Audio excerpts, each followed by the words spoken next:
יברכך אדוני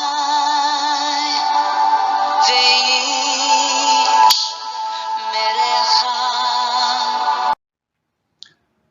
예, 바레크카 아도나이 베이시메레카. 사랑하는 성도 여러분, 전지전능하시고 자비로우신 우리 하나님께서 여러분에게 복을 주시고 여러분을 안전하게 지켜주시기를 축복합니다. 아멘.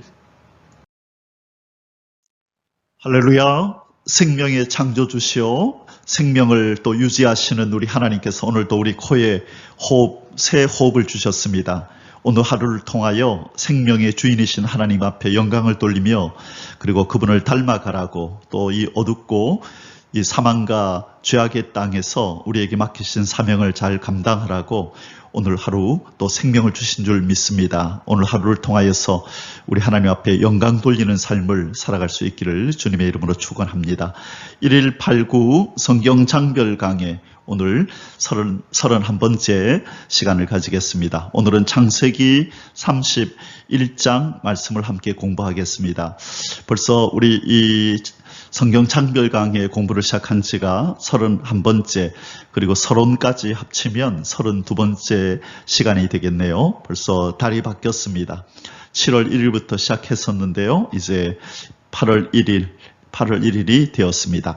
오늘 창세기 31장의 제목의 말씀은 이 귀향길에 오른 야곱과 그리고 미스바 언약이라는 제목입니다. 자, 귀향길에 어디서부터 지금 귀환을 하는 거지요? 예, 하란에서부터 이제 삼촌 집에서부터 이제 다시 가나안 땅으로 귀향을 하는 그 길에 오른 야곱의 얘기가 나오고요. 그리고 헤어질 때에 삼촌에게 인사도 하지 않고 오는 그 무례를 범하였지요.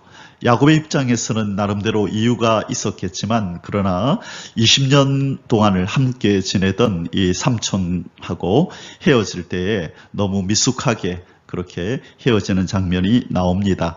그래서 이 라반의 입장에서는 그죠? 이 야곱의 입장에서야 좀 불편한 관계이기 때문에 얼굴 안 보고 헤어지면 그만이겠지만 그러나 이 삼촌 라반의 입장에서는 그 딸들이 있고 손자 손녀들이 있는데 그들하고 인사도 하지 못하고 헤어진다는 것은 너무나 있을 수 없는 일이고 충격적인 일이었죠. 그래서 그가 쫓아와서 이 야곱을 해하고 싶은 마음이 꿀떡 같았지만 그러나 꿈에 하나님이 나타나서 야곱에게 해를 가하지 마라, 아무 말도 하지 말라는 그 경고를 받고 이제 이 미스바라는 곳에서 이 야곱과 라반이 언약을 체결하고 평화 협정을 체결하는 모습이 이제 나오게 됩니다.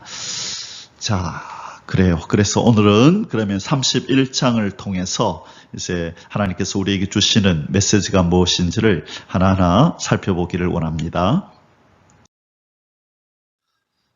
창세기 31장의 주제 성구는 13절로 정했습니다. 나는 베델의 하나님이라. 자, 베델의 하나님이라. 내가 너를 베델에서 만나 주었지. 그리고 네가 나에게 베델에서 서원했었지. 그때 나타났던 그 하나님이다. 이 말씀이죠. 네가 거기서 기둥에 기름을 붓고 거기서 내게 서원하였으니 지금 일어나 이곳을 떠나서 너의 출생지로 돌아가라 하셨느니라. 자, 여기 안전하게 돌아오게 해달라고 기도했었지. 베델에서 이제 나는 그 언약을 듣고 이제 너를 그 약속대로 내가 너를 보호하고 또 인도하고 너에게 복을 줘서 이렇게 돌아오게 해주겠다고 약속했으니 내가 그 약속을 지킨다. 그 말입니다. 자, 이 야곱이 어디서 이렇게 서원을 했었나요? 창세기 28장 에서요, 21절에서 이 야곱이 이렇게 서원을 했고요. 하나님께서는 이 서원 기도를 듣고 또 하나님이 이가 야곱이 인도와 그렇죠, 보호와 공급해 주시기를 원합니다라고 기도했었는데 하나님께서 그대로 이루셨네요. 인도하시고 보호하시고 또 많은 것들을 공급해 주셔서 이렇게 거느리고 많은 것들을 거느리고 돌아갈 수 있도록 하나님께서 역사해 주셨습니다. 창세기 31장의 소주제들은 아래와 같습니다. 1절에서 16절까지는요, 이제 귀향 계획을 세우는 야곱, 이제 때를 안 것이죠. 이제 삼촌 집으로부터 떠나야 될 때가 다가왔구나 하는 것을 감지하고 이제 계획을 세우기 시작하는 야곱의 모습이 나타나고요. 17절에서 24절에서는 고향으로 도망하는 야곱, 삼촌이 양의 털을 깎는 그 어떤 일을 위해서 좀 멀리 갔을 때에 그때를 이용해서 삼촌으로부터 도망을 치는 장면이 나옵니다. 자, 그리고 세 번째 주제는요, 25절에서 55절까지인데요. 외삼촌 라반과 언약을 체결하는 야곱. 자, 그를 추격해 온 삼촌에게 붙들려서 이제 옥신각신 하다가 이 언약을 체결하는 모습이 나옵니다. 자, 이렇게 세 가지 소주제를 가지고 오늘 말씀을 함께 공부하도록 하겠습니다. 자, 첫 번째 소주제, 귀향 계획을 세우는 야곱에 대한 기사를 보도록 하겠습니다. 자, 창세기 31장 1절에서 2절에 보면요. 왜 갑자기 야곱이, 삼손과 잘 지내던 야곱이 갑자기 귀향 계획을 세우는지에 대한 이유가 나옵니다. 자, 1번. 날로 번창하는 야곱을 시기하는 라반과 그의 자녀들. 자, 세월이 지날수록 점점 번창해가고 또 이렇게 부자가 되어가고 그렇게 하는 모습을 보면서 이 라반이 시기를 하네요. 저 재산들이 다 내 거였는데 저 녀석이 이곳에 자꾸 오래 있으면 있을수록 내 것이 쟤한테로 넘어가는 것 같네 라고 라반 외삼촌이 그렇게 느꼈고, 그리고 그의 자녀들 또한 그런 똑같은 감정을 가졌다는 것이죠. 자, 이것이 바로 야곱에게도 느껴졌던 것입니다. 눈빛이 다른 것을 느껴서 더 이상 여기 있다가는 못 볼 꼴을 당하겠다, 험한 꼴을 당하겠다, 안 되겠다, 이제 떠날 계획을 하자라고 생각한 거죠. 자, 1절 2절 보겠습니다. 야곱이 라반의 아들들이 하는 말을 들은즉, 자, 자기들끼리 말하는 것을 어떻게 엿듣게 되었네요. 야곱이 우리 아버지의 소유를 다 빼앗고, 자기 아버지 라반의 소유를 다 빼앗았다고 지금 생각하면서 얘기를 나누네요. 우리 아버지의 소유로 말미암아 이 모든 재물을 모았다. 저 야곱이 가지고 있는 저 재물은 다 우리 아버지의 소유였다. 이렇게 생각하고 있는 것입니다. 야곱이 라반의 안색을 본즉 자기에게 대하여 전과 같지 아니하더라. 자, 이 아들들이 아버지한테 가서 그렇게 얘기했겠죠. 아버지, 쟤 저렇게 계속 놔두실 겁니까? 자꾸 아버지의 재산이 제에게로 넘어가는 것 같은데 그렇게 계속 놓아두실 겁니까? 라는 이 아들들의 말을 듣고 라반이 가만히 생각해 보았겠죠. 그러고 보니 그런 거예요. 빈털터리로 왔었는데 제 재산이 점점점 많아지고 부해져 가는 것을 보면서 이 인간적인 시기, 질투심을 가지게 된 것입니다. 그 라반의 안색, 그가 아무리 감추려고 했어도 사람의 그 표정, 감정을 감출 수가 없잖아요. 그것을 야곱이 감지해낸 것입니다. 삼촌 표정이 이상하다. 또 저 삼촌의 아들들의 나를 향한 태도가 좀 이상하다, 불편하다라고 느낀 것입니다.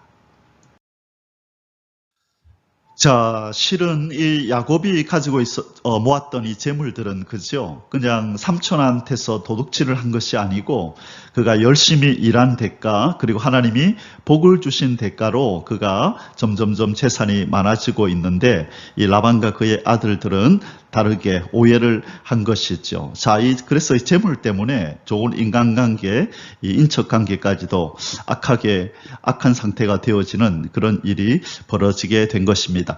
자, 그런데 아니라 다를까 우리 하나님께서도 이 모습을 다 보고 계신 것입니다. 아니 보시는 듯하나 누구보다도 가까이에서 다 언약 백성의 삶을 또 그 마음의 상태를 살피시고 감찰하시고 먼저 나서셔서 이 문제를 해결하시는 하나님의 모습이 여기에 나타납니다. 자, 삼촌의 얼굴빛이 다르고 또 삼촌의 아들들의 얼굴빛이 다르고 이것을 발견한 야곱의 또한 마음이 불편할 때에 때를 맞춰서 하나님이 개입하십니다. 두 번째, 야곱에게 조상의 땅으로 돌아가라. 조상의 땅으로 돌아가라 명하시는 여호와 하나님, 언약의 하나님께서 야곱아 이제 네 떠날 때 되었다. 일어나라. 그렇게 말씀하시는 겁니다. 3절에 여호와께서 야곱에게 이르시되 네 조상의 땅 네 족속에게로 돌아가라. 내가 너와 함께 있으리라 하신지라. 자, 하나님께서 지금 한 가지를 명하고 한 가지를 약속해 주지요. 자, 이제 네 조상의 땅, 네 족속에게로, 가나안 땅이었죠. 돌아가라. 내가 너와 함께 있으리라. 임마누엘의 약속을 해주시네요. 그리고 돌아가라고 명령을 하시고, 그렇죠? 자, 돌아가라 명령을 하시고 임마누엘로 내가 함께 할 것이다라고 약속을 해 주십니다. 자, 이 장면을 딱 읽는 순간에 어떤 장면이 떠오르시지 않으십니까? 창세기 12장, 그죠? 12장 1절 이하에 보면 이 하란에서, 지금 이 하란, 야곱이 있는 이 하란은 원래 누가 있었었죠? 아브라함이 있었었잖아요. 그죠? 그때 하나님께서 창세기 12장에서 아브라함을 부르시면서 아브라함아 네 본토 친척 아비 집을 떠나라 하시고 그 아브라함을 인도해 내신 그곳이 바로 하란이었습니다. 그런데 여기에 지금 누가 있어요? 예, 지금 하란에 바로 야곱이 있는데 야곱에게 동일한 지금 하나님의 명령을 내리시는 겁니다. 야곱아 네 조상의 땅, 네 족속에게로 돌아가라. 내가 아브라함, 이삭에게 너에게 또 주겠다고 약속한 그 땅으로 돌아가거라. 내가 너와 함께 있으리라. 자, 결국 이 야곱이 정착할 곳은 바로 이 하란이 아니라 조상의 땅, 족속이 있는 이 가나안이었던 것이었죠. 그래서 하나님은 저 멀리에서 그 많은 사람들을 준비시킨 다음에 다시 고향으로 돌아오게 하는 일이 지금 이제 있는 것이 있죠. 자, 나중에 이 요셉을 통하여 애굽에서 많은 이스라엘 백성들을 만들어서 다시 가나안 땅으로 데려오는 사건에 그 사건과 비슷한 사건이 여기 있죠. 그죠? 나중에 이제 이 야곱의 아들, 11번째 아들 요셉을 통하여 그들이 이제 애굽으로 내려가서 그곳에서 못자리가 되어서 수백만 명의 그 이스라엘 백성이 만들어져서 가나안 땅으로 오는 사건, 그 사건과 너무나 비슷합니다. 하나님께서 야곱을 하란으로 보내서 많은 자녀들을 생산해서 다시 조상의 땅, 약속의 땅으로 데리고 오는 이 장면이 바로 여기 나타나는 것입니다. 자, 세 번째로 이 귀향 계획을 아내 라헬과 레아와 의논하는 야곱의 모습이 나타납니다. 자, 이제 그 삼촌의 안색, 또 삼촌의 아들들의 안색을 보면서 이제 떠날 때가 되었구나라고 결심을 굳힌 이 야곱은 이제 자기의 아내 라헬과 레아를 부르는데요. 여기서 보니까 비라와 실바는 부르지 않습니다. 이 두 아내를 불러서 이제 의논하는 장면이 나옵니다. 자, 4절에서 16절까지인데요. 야곱이 사람을 보내어 라헬과 레아를 자기 양떼가 있는 들로 불러다가 그들에게 이르되 내가 그대들의 아버지의 안색을 본즉 내게 대하여 정과 같지 아니하도다. 그러할지라도 내 아버지의 하나님은 나와 함께 계셨느니라. 자, 당신들의 아버지, 내 장인어른의 안색이 정과 같지 않다. 나에 대해서 안 좋은 악감정이 있는 것 같아. 그렇지만 하나님이 나와 함께 하셔서 내가 지금까지 이렇게 지내올 수 있었다. 자, 그대들도 알거니와 내가 힘을 다하여 그대들의 아버지를 섬겼거늘 그대들의 아버지가 나를 속여 품삯을 10번이나 변경하였느니라. 자, 이 삼촌이 자꾸 그 계약을 파기하고 자꾸 자기에게 유리한 대로 그 계약서를 변경했다는 의미입니다. 약속을 지키지 않았다는 거죠. 몇 번이나요? 10번이나 그랬다는 것입니다. 아마 그럴 때마다 야곱의 마음이 참 불편하고 힘들었겠죠. 좀 또 이제 장인 어른이기 때문에 그죠? 뭐라고 말도 하지 못하고 그런 상황을 지금 토로하고 있습니다. 그러나 하나님이 그를 막으사 나를 해치지 못하게 하셨으며, 자, 참 감정적으로 부딪히고 충돌하는 그런 일들도 있었나 봅니다. 그때마다 하나님이 그를 막으사 나를 해치지 못하게 하셨다. 그래서 하나님이 보호해 주신 경험을 지금 야곱이 아주 선명하게 가지고 그 아내들에게 얘기하고 있습니다. 자, 야곱은 아내 라헬과 레아에게 계속해서 이렇게 얘기합니다. 그가 이르기를, 이때 그는 야곱 삼촌이죠. 라반이 삼촌이 이제 장인어른이다, 그죠? 이제 자, 장인어른 라반이 이르기를, 점 있는 것이 네 싹이 되리라 하면 온 양떼가 낳은 것이 점 있는 것이요. 자기가 꾀를 부린 거죠. 그죠? 자, 또 얼룩무늬 있는 것이 내 싹이 되리라 하면 온 양떼가 낳은 것이 얼룩무늬 있는 것이니, 하나님이 이같이 그대들의 아버지의 가축을 빼앗아 내게 주셨느니라. 자, 그 장인어른이 계속 꾀를 부려서 10번이나 계약을 변경했을지라도 하나님께서는 자기를 도와서 자기에게 손해되지 않도록 하나님이 도와주셨다라는 것을 지금 아내들에게 간증하고 있는 것입니다. 그 양떼가 새끼 뵐 때에 내가 꿈에 눈을 들어보니 양떼를 탄 순양은 다 얼룩무늬 있는 것과 점 있는 것과 아롱진 것이었더라. 꿈에 하나님의 사자가 내게 말씀하시기를, 야곱아 하기로 내가 대답하기를, 내가 여기 있나이다 하매 이르시되, 네 눈을 들어보라. 양떼를 탄 순양은 다 얼룩무늬 있는 것, 점 있는 것과 아롱진 것이니라. 라반이 내게 행한 모든 것을 내가 보았노라. 너에게 함부로 대하고 10번이나 계약을 마음대로 변경하면서 너를 홀대하는 것을 내가 보았다. 이제 그 말씀이죠. 자, 계속 뒤에를 보겠습니다. 나는 베델의 하나님이라. 자, 베델의 하나님. 베델은 하나님께나 야곱에게 아주 중요한 장소였었죠. 그렇죠? 베델에서 하나님 앞에 하나님께서는 나타나셔서 인도하고 보호하고, 그죠? 하나님께서 임마누엘 해주실 것을 약속하셨고 반드시 이곳으로 돌아오게 해주시겠다고 언약하셨던 곳. 이제 또 야곱은 하나님 인도해 주시고 보호해 주시고 필요한 거 공급해 달라고 기도해서 서로 언약을 맺었던 곳이죠. 네가 거기서 기둥에 기름을 붓고 거기서 내게 서원하였으니 지금 일어나 이곳을 떠나서 내 출생지로 돌아가라 하셨느니라. 자, 지금 이 야곱은 상세하게 자기의 마음과 또 하나님이 자기에게 하셨던 언약을 이 아내들에게 분명히 얘기를 하면서 상기시키면서 내가 이래서 돌아가야 한다고 지금 아내들에게 의견을 지금 말하고 있고, 그들의 그 합의를 도출하기를 위해서 지금 애쓰고 있는 모습입니다. 자, 이때 라헬과 레아가 이제 반응을 합니다. 라헬과 레아가 그에게 대답하여 이르되, 우리가 우리 아버지 집에서 무슨 분깃이나 유산이 있으리요. 아버지가 우리를 팔고 우리의 돈을 다 먹어버렸으니 아버지가 우리를 외국인처럼 여기는 것이 아닌가. 자, 하나님이 우리 아버지에게서 취하여 가신 재물은 우리와 우리 자식의 것이니 이제 하나님이 당신에게 이르신 일을 다 준행하라. 그렇게 하십시오. 여보, 당신 말대로 그렇게 하세요.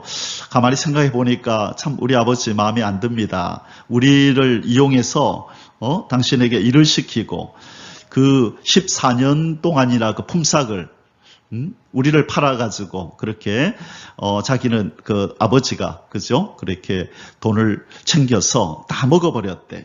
자기들에게는 전혀 뭔가 나눠주는 것 없이 다 먹어버리고 자기들을 팔았다고 얘기를 하고 아버지가 그것을 다 먹어버렸다고 얘기를 하고 그리고 자기들을 외국인처럼 대했다고 얘기합니다. 그래서 여기서 우리는 라반이 어떤 사람이었는지를 이 야곱의 눈에 비친 모습으로도 알 수 있지만 그들의 친딸이었던 라헬과 레아가 아버지를 평가하는 이 평판을 통해서 라반이 어떤 사람인지를 우리는 여기서 알게 되는 것입니다. 자, 이제 두 번째 소주제를 우리 함께 살펴보도록 하겠습니다. 고향으로 도망치는 야곱. 자, 이제 아내들에게도 동의를 얻었습니다. 그래서 이제 고향으로 돌아가는데 그냥 고향으로 가는 것이 아니라 도망치는 야곱, 이렇게 제목을 정했습니다. 왜 도망치죠? 라반으로부터, 이 자기인 어른과 그 아들들로부터 지금 도망을 치는 것입니다. 왜 도망을 칠까요? 이 부분이 이제 우리 야곱의 입장에서 한번 생각을 해보아야 됩니다. 자, 이제 구체적으로 우리 안에 들어가서 말씀 속에서 한번 살펴보도록 하겠습니다. 자, 이제 고향으로 도망치는 야곱에 대해서 우리가 살펴보는데요. 첫 번째로 고향으로 돌아갈 좋은 기회, 호기가 드디어 찾아왔습니다.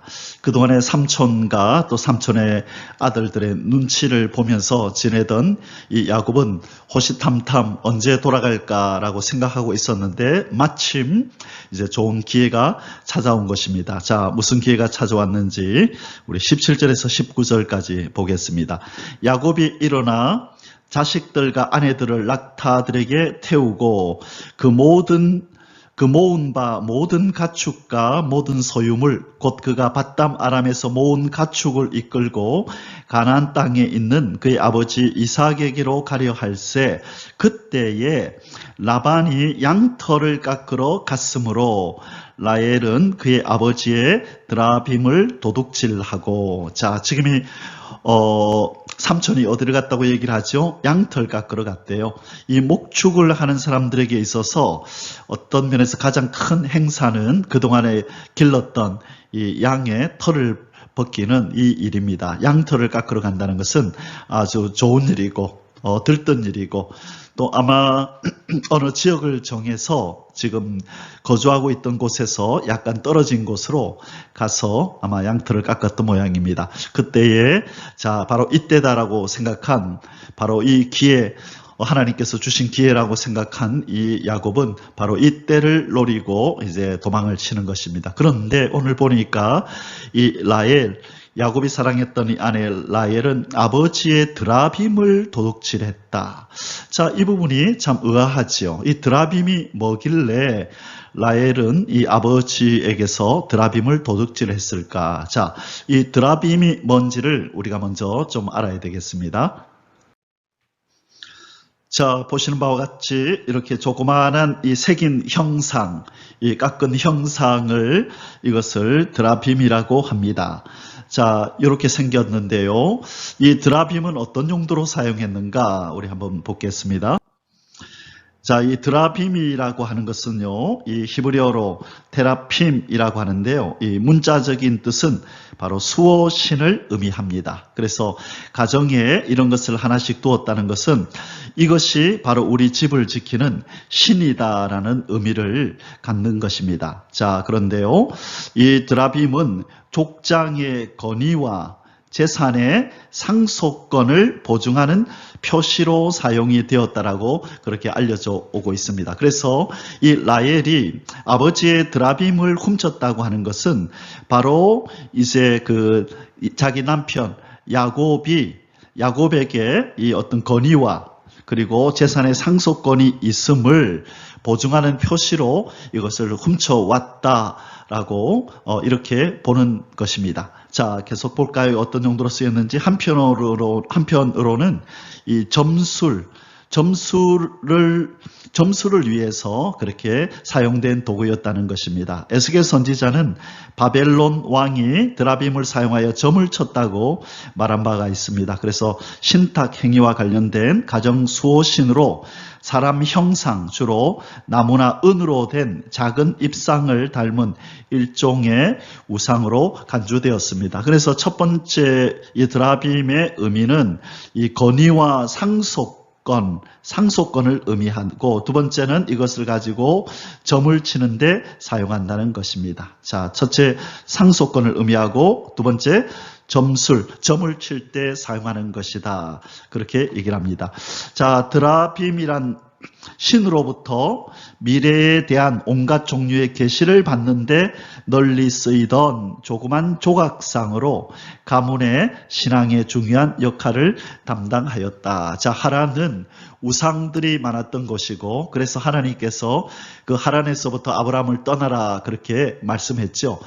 그 명성에 걸맞게 그런 어떤 이 동네에 살고 있던 이 라반도 바로 이런 우상을 만들어서 자기 집에 수호신으로 삼고 있었다는 것입니다. 자, 그래서 이 수호신으로 삼은 드라빔의 용도는 상속권과 점술 용도로 쓰였다.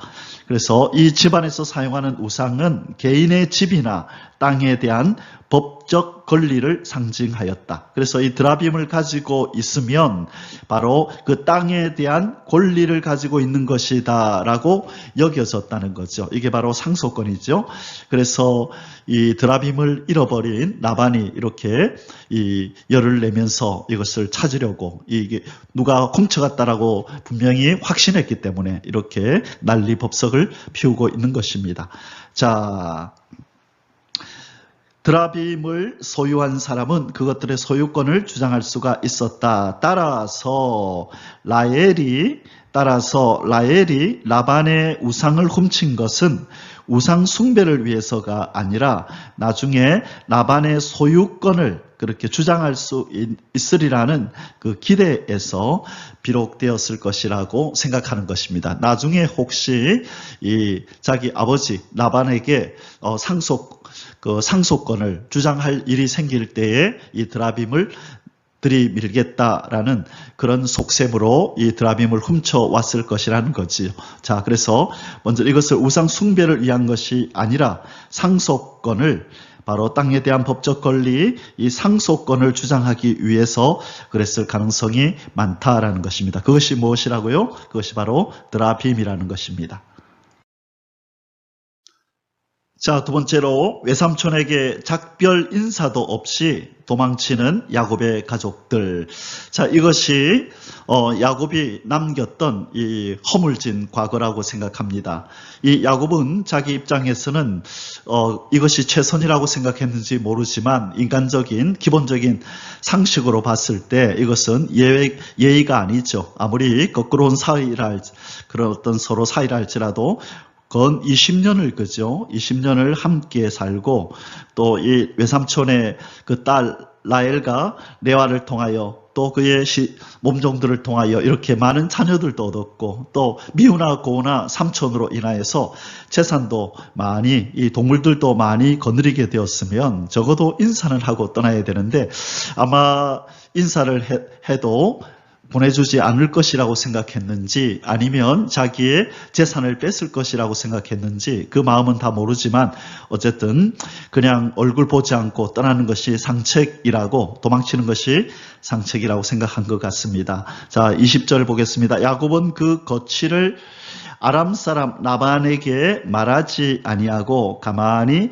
떠났더라. 야반도주 한 거죠. 그죠? 삼촌 얼굴 보지 않고 그냥 양털 깎으러 멀리 가 있는 동안에 그냥 도망을 쳐버린 것입니다.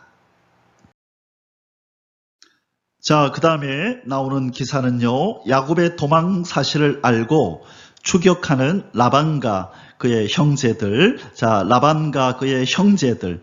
자, 라반의 아들들이 쫓아오지 않고 라반의 형들과 동생들을 거느리고 이제 야곱을 추격하기 시작합니다. 자, 21절에서 24절에요. 그가 그의 모든 소유를 이끌고 강을 건너 길르앗산을 향하여 도망한 지 3일 만에, 자, 3일이 지났습니다. 3일이 지나고 나서 삼촌이 이제 알아차린 거죠. 야곱이 도망한 것이 라반에게 들린지라 라반이 그의 형제를 거느리고 7일 길을 쫓아가, 자, 3일 후에 알고 7일을 쫓아갔네요. 이 말은 앞에 지금 이 야곱의 가족들은 더 빨리 혹시나 추격해오는 삼촌한테 잡히기라도 할까봐 빨리 도망쳤음을 의미합니다. 그래서 7일을 쫓아가서 길르앗산에서 그에게 이르렀더니, 그는 야곱이죠. 자, 7일을 쫓아가서 이제 붙들었습니다. 그런데 그에게 가까이 이르렀는데요, 그때 하나님이 이제 개입을 하십니다. 밤에 바로 이 라반이 야곱을 만나기 전에 그 밤에 하나님이 아람 사람 라반에게 현몽하여 꿈에 나타나서 이르시되 너는 삼가 야곱에게 선악간에 말하지 말라. 좋은 것이든 좋은 말이든 나쁜 말이든 너는 입 밖에도 내지 말고 순순히 보내줘라 이 말이죠. 자, 그렇게 하나님께서 경고하신 것입니다. 선악간에 말하지 말라. 아무 말도 하지 말라라고 하나님께서 경고하십니다. 자, 어디서 많이 본 장면 같지 않습니까? 이전에 그 할아버지 아브라함 때, 그죠? 아브라함 때 또 이삭 때 이 아내를 루이라고 속일 때에, 그죠? 그때 애굽의 왕 또 그랄의 왕에게 하나님께서 현몽하여서 바로 아브라함의 이 아내와 이삭의 아내를 돌려보내라 할 때 하나님께서 현몽하셨죠. 주로 하나님께서 쓰시는 방법이 바로 이런 꿈의 모습으로 꿈이라는 것을 이용해서 하나님이 이렇게 하나님의 역사를 이루시는 장면을 많이 보게 됩니다. 자, 이 라반에게도 지금 야곱을 잡기만 해봐라, 가만두지 않겠다라고 아주 지금 화가 잔뜩 나 있는 이 라반에게 현몽하여 선악간에 말하지 말라라고 하나님께서 개입하셔서 경고하시는 모습이 나타나고 있습니다. 자, 이제 마지막 세 번째 소주제를 다루겠습니다. 외삼촌 라반과 언약을 체결하는 야곱. 자, 드디어 이 야곱이 이 추격해온 삼촌과 이렇게 대면을 하게 되었습니다. 이 대면을 하고 나서 하나님의 도우심, 하나님이 꿈에 현몽하여 이 삼촌 라반에게 경고함으로 이 야곱에게 위해를 가하지는 않았고요. 이제 언약을 체결하는 장면이 나옵니다. 25절에서 55절까지 말씀 우리 자세히 한번 살펴보도록 하겠습니다. 외삼촌 라반과 언약을 체결하는 야곱에 대해서 살펴봅니다. 첫 번째, 7일 동안 추격해온 외삼촌 라반에게 붙잡힌 야곱, 25절에서 42절까지 말씀입니다. 라반이 야곱을 뒤쫓아 이르렀으니 야곱이 그 산에 장막을 친지라. 라반이 그 형제와 더불어 길르앗산에 장막을 치고 라반이 야곱에게 이르되 네가 나를 속이고 내 딸들을 칼에 사로잡힌 자같이 끌고 갔으니 어찌 이같이 하였느냐. 왜 내 딸들을 납치하듯이 그렇게 칼로 위협해서 사로잡아 가듯이 이런 식으로 왜 도망을 치느냐라고 호되게 질타를 하고 있습니다. 내가 즐거움과 노래와 북과 수금으로 너를 보내겠거늘 어찌하여 네가 나를 속이고 가만히 도망하고 내게 알리지 아니하였으며 내가 내 손자들과 딸들에게 입맞추지 못하게 하였으니 네 행위가 참으로 어리석도다. 자, 다 맞는 말이죠. 이렇게 이 야곱이 이렇게 해서는 안 되죠. 미우나 고우나 이 삼촌과 마지막 작별 인사를 하고 이 라반의 말대로 이 손자들과 딸들에게 입맞추고 작별 인사를 하고, 그죠? 마지막 식사라도 하고 떠나왔어야지 되는 거죠. 자, 여기에도 이 야곱의 부족함이 지금 묻어나고 있습니다. 자, 29절에 너를 해할 만한 능력이 내 손에 있으나 너희 아버지의 하나님이 어젯밤에 내게 말씀하시기를 너는 삼가 야곱에게 선악간에 말하지 말라 하셨느니라. 너희 아버지의 하나님이 어젯밤에 꿈에 안 나타나셨더라면 너는 내 손에 죽었어. 너를 해할 만한 능력이 내 손에 있어. 내가 너를 가만두지 않으려고 이렇게 추격해 왔는데 어젯밤에 너희 아버지 이삭의 하나님께서 바로 너에게 선악간에 말하지 말라고 말씀하셨기에 내가 참는다. 그 말입니다. 자, 계속 뒤를 보겠습니다. 이제 네가 네 아버지 집을 사모하여 돌아가려는 것은 옳거니와 어찌 내 신을 도둑질하였느냐. 그래, 알겠다. 네가 네 아버지 집, 네 고향으로 돌아가고자 하는 마음 내가 이해하겠는데 왜 내 신을, 우리 집의 수호신을 도둑질하였느냐. 자, 드라빔 얘기하는 거죠. 이 신이라는 것은 앞에서 살펴봤던 드라빔. 자, 드라빔을 누가 훔쳤나요? 라헬이 지금 훔쳐서 숨겨놓았습니다. 자, 야곱이 라반에게 대답하여 이르되 내가 생각하기를 외삼촌의 딸들을 내게서 억지로 빼앗으리라 하여 두려워하였음이니이다. 이것이 야반도주한 야곱의 변명입니다. 만일 삼촌한테 내가 가겠다고 말씀드리면 나에게 준 장인어른의 딸들을 빼앗을까봐 그래서 내가 말없이 도망쳤습니다. 이렇게 변명을 합니다. 자, 외삼촌의 신을 드라빔을 누구에게서 찾든지 그는 살지 못할 것이요. 자, 이 말이 아주 무서운 말입니다. 지금 은연중에 야곱은 지금 저주를 하고 있는 것입니다. 누구든지 외삼촌의 신, 그 드라빔을 훔친 자는 어떻게 되겠다고요? 살지 못할 것이다. 사형을 당할 것이다. 죽음을 면치 못할 것이라고 은연중에 예언을 하고 저주를 하는 것입니다. 자, 이것 때문에 인지는 몰라도 나중에 지금 가는 길에 이 라헬이 마지막으로 12번째 아들 베냐민을 낳다가 죽게 되죠. 심한 산통으로 인하여서 죽게 되는 일이 벌어집니다. 그것은 어떤 면에서 지금 야곱이 이 하나님의 언약의 계승자인 야곱이 축복권이 있고 저주권이 있는 야곱이 바로 이 지금 자기는 모르고 하는 말이지만 이 라헬을 향하여 지금 저주를 한 것입니다. 외삼촌의 신 드라빔을 누구에게서 찾든지 그는 살지 못할 것이다. 이 말은 죽게 된다는 얘기죠. 나중에 우리가 라헬의 죽음의 장면에 가서 다시 한번 이 부분을 살펴보겠습니다.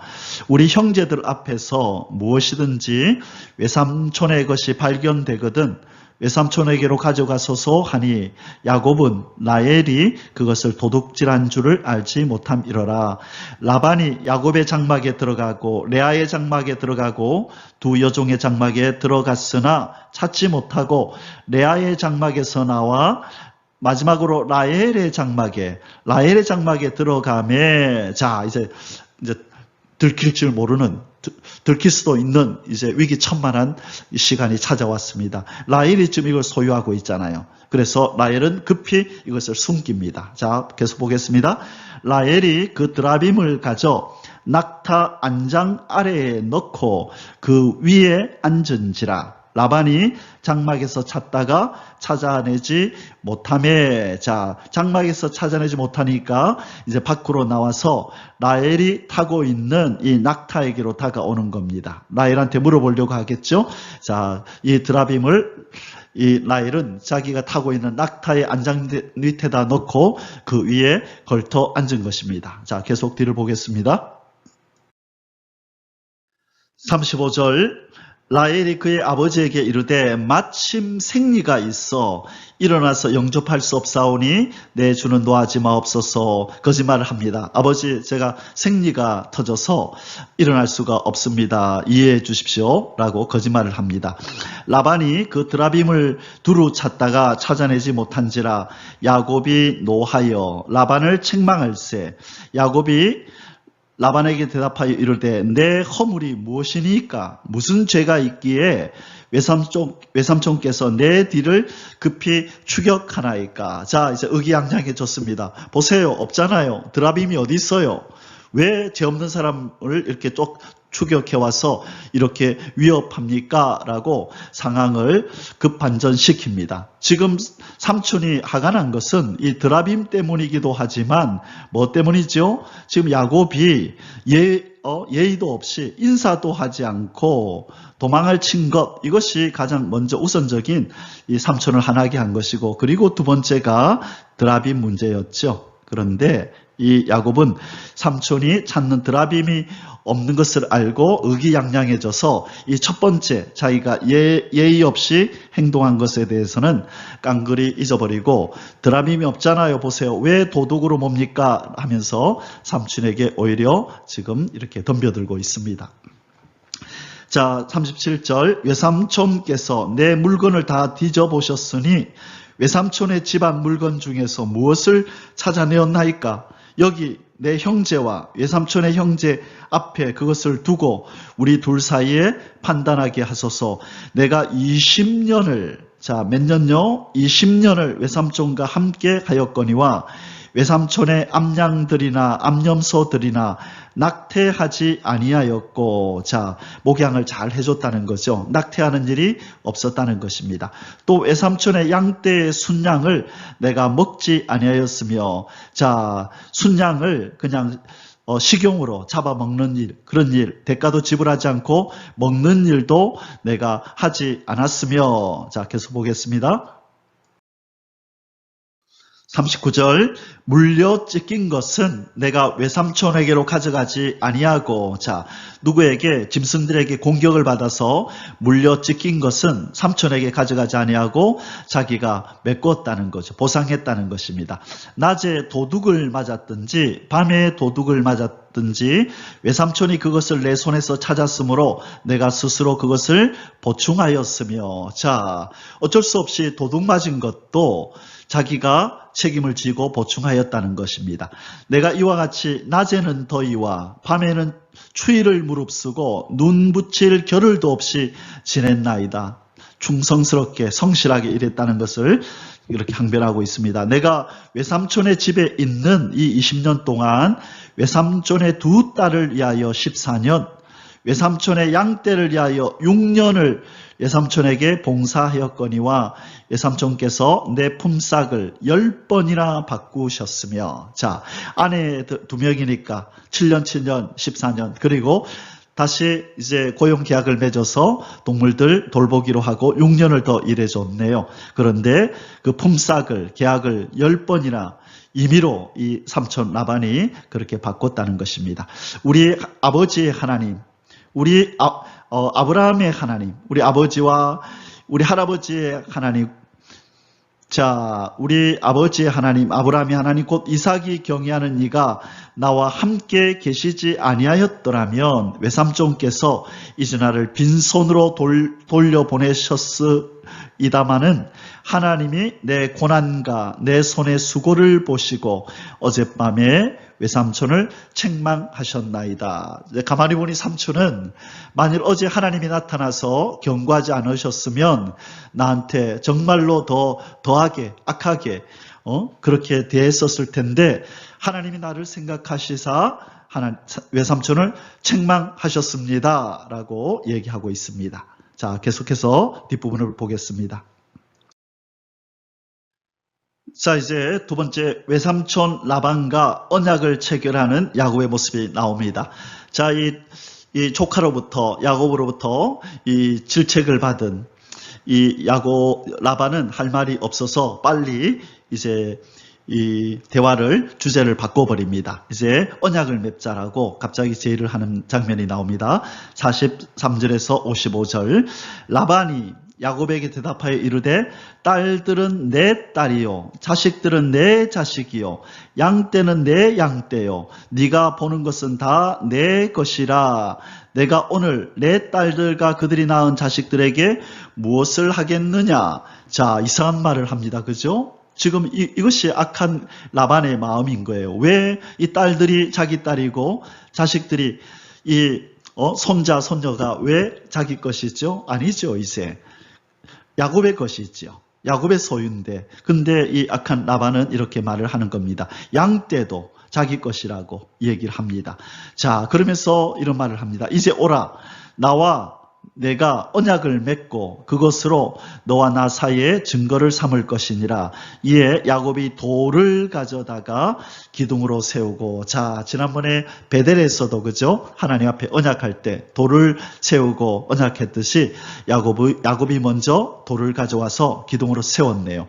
또 그 형제들에게 돌을 모으라 하니 그들이 돌을 가져다가 무더기를 이루매 무리가 거기 무더기 곁에서 먹고 라반은 그것을 여갈사두다라 불렀고 야곱은 그것을 갈르엣이라 불렀으니. 자, 이제 언약을 체결하는데 돌을 갖다 놓고 이제 그 돌을 이제 증거로 삼아서 언약을 맺는 장면이 나옵니다. 자, 계속 뒤를 보겠습니다.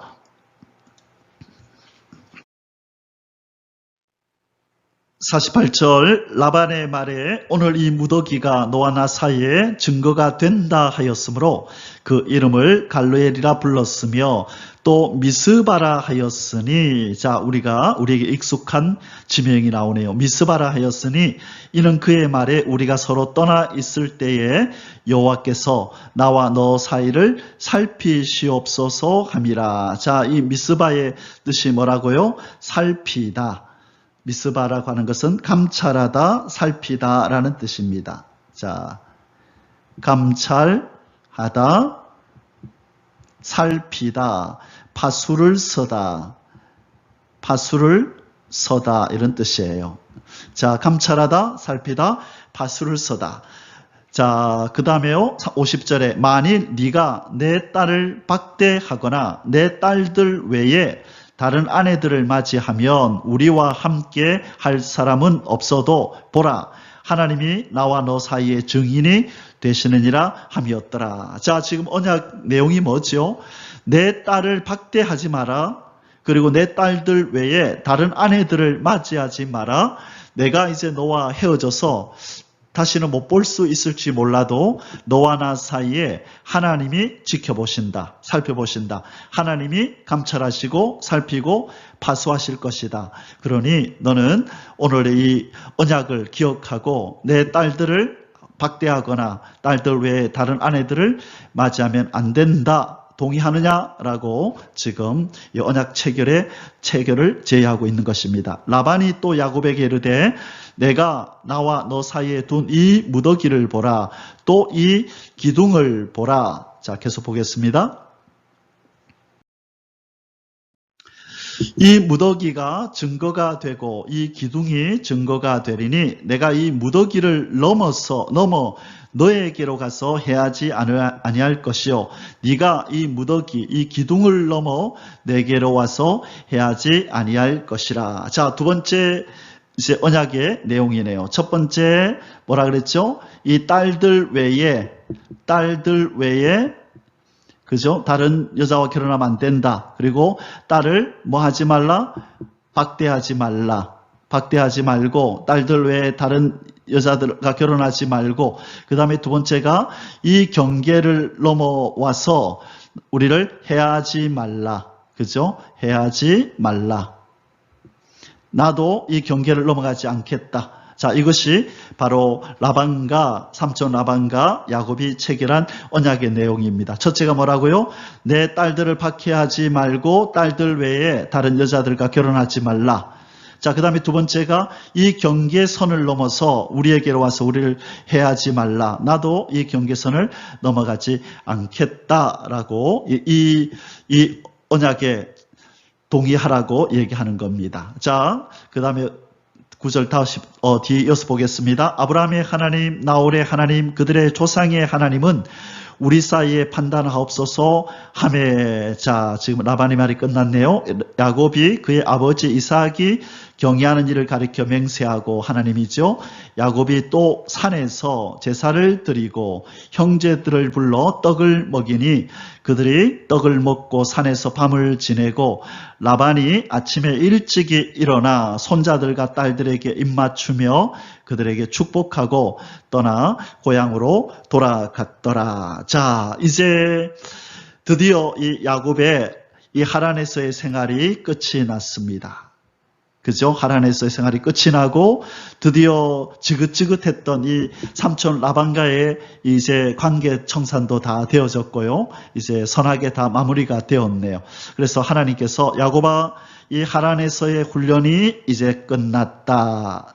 하나님께서 꼭 그렇게 말씀하시는 것 같습니다. 그리고 이 언약 체결한 이것은 너의 하란에서의 훈련이 끝난 이건 졸업장이다. 너 내 훈련 잘 받았다. 자, 졸업장 받아라. 이제 다음 장소로 이제 진급하자.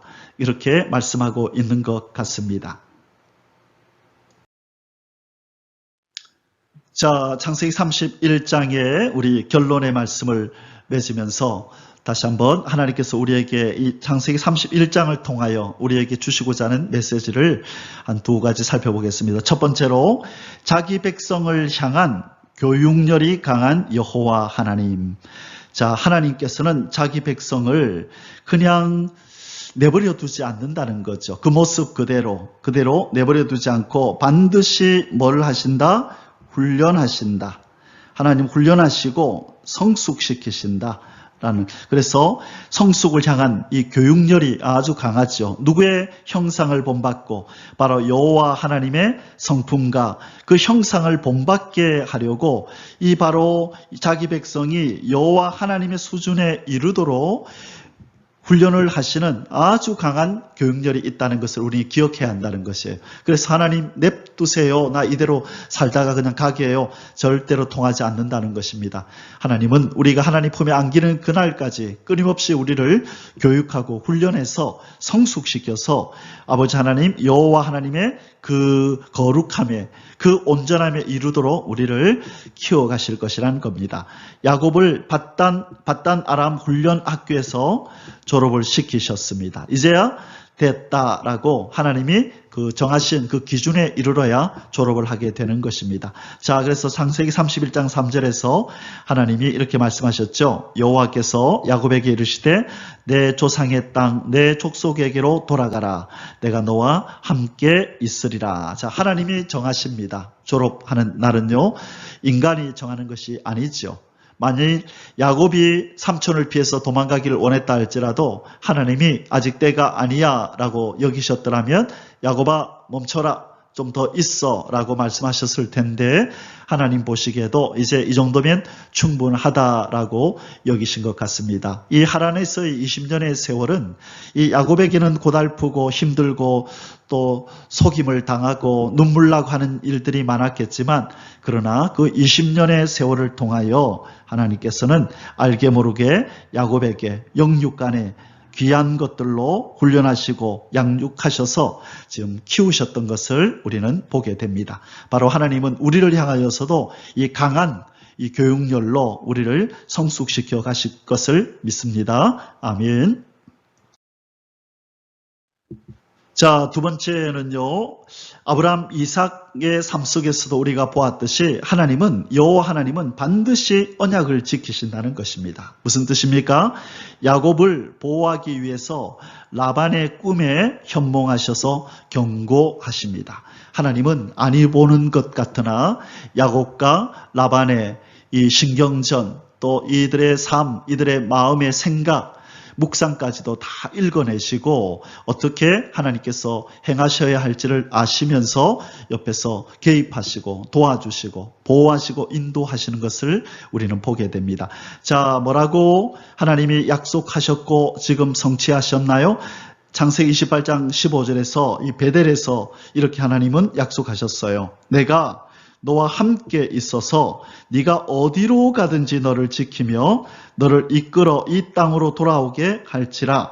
내가 내게 허락한 것을 다 이루기까지 너를 떠나지 아니하리라 하신지라. 자, 그런데 이 야곱이 위기에 놓인 것이죠. 라반이 형제들을 대동하여 그를 위해를 가하려고 추격해 오고 있었죠. 그때 이제 하나님께서 이 베델에서의 약속, 언약을 기억하시고 창세기 31장 14절에서 이렇게 개입하시는 겁니다. 밤에 하나님이 아람 사람 라반에게 현몽하여 이르시되 너는 삼가 야곱에게 선악간에 말하지 말라. 함부로 나의 언약 백성 야곱에게 위해를 가하지 말라. 선악간에 말하지 마. 좋은 말이든 악한 말이든 입을 다물어 그랬는데 끝까지 라반은 이 하나님 말씀에 불순종하여서 이것을 얘기하지요. 내가 너 가만히 안 두려고 했는데 너희 하나님이 나타나서 나에게 경고하는 바람에 너 살려준다. 결국은 한마디 했었죠. 자, 그러나 중요한 것은 우리 하나님께서 그의 마음에 경고를 해서 이 야곱을 상해를 입히지 못하도록 하나님께서 보호하시는 여호와 하나님, 언약의 하나님이십니다. 오늘날 저와 여러분에게도 두려워하지 말라. 내가 너와 함께 함이니라. 놀라지 말라. 나는 내 하나님이 됨이니라. 내가 너를 굳세게 하리라. 참으로 너를 도와주리라. 참으로 나의 의로운 오른손으로 너를 붙들리라. 이사야 41장 10절에서 언약 백성인 저와 여러분에게 말씀하셨고 아니 보시는 듯 하나 지금 우리의 가장 가까이 지근거리에서 우리의 삶을 살피시고 우리의 생각과 우리의 아픔과 우리의 모든 여건들을 다 살피시면서 유효적절할 때에 개입하시고 또 우리와 관계되어 있는 사람들 속에 역사해서 우리에게 해를 끼치지 못하도록 그리하여 하나님은 합력하여 선을 우리를 향하여 이루실 것을 믿습니다. 사랑하는 성도 여러분, 오늘 하루도 이 여호와 하나님, 여러분을 지키시겠다고 언약하신 여호와 하나님의 보호와 인도를 믿으시고 담대하게 우리 하나님을 의지하면서 평안 가운데 기쁨 가운데 오늘 하루도 살아가시기를 주님의 이름으로 간절히 축복합니다. 아멘. 할렐루야. יברך